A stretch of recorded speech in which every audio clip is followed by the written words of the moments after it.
Ohio Traffic Safety Office is reminding drivers about driving hazards that can lead to crashes when daylight saving time ends.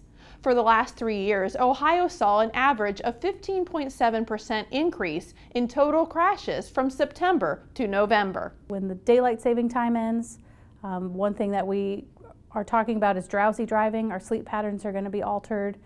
It's a good time to be aware about drowsy driving. It can be just as dangerous as driving impaired because your motor skills are affected, your vision, your reaction time. This week we're also talking a lot about driving in the dark. People will probably spend more time driving at night, which there's less visibility, and then also increased wildlife activity, especially with deer season. A new toolkit release will equip Ohio communities to respond in a coordinated way to child sex and/or labor trafficking by establishing or strengthening collaborative, survivor-centered intentions. I'm really excited about the Child Trafficking Toolkit. It's going to provide practical steps for communities to know how to respond to human trafficking.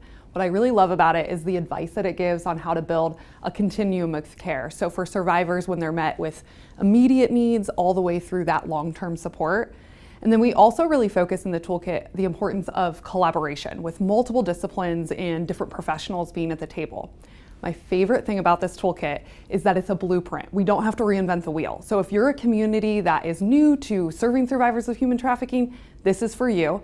And if you're a community that has been serving survivors for a long time, this is just going to enhance your efforts. The Child Response Protocol Toolkit is a joint project of the Governor's Human Trafficking Task Force and the Ohio Attorney General's Human Trafficking Commission Victim Services Committee. Finally, let's see what's happening on DPS social media. It was National First Responders Day this week. It takes a special person to put the lives of others ahead of themselves. Our first responders do this every single day.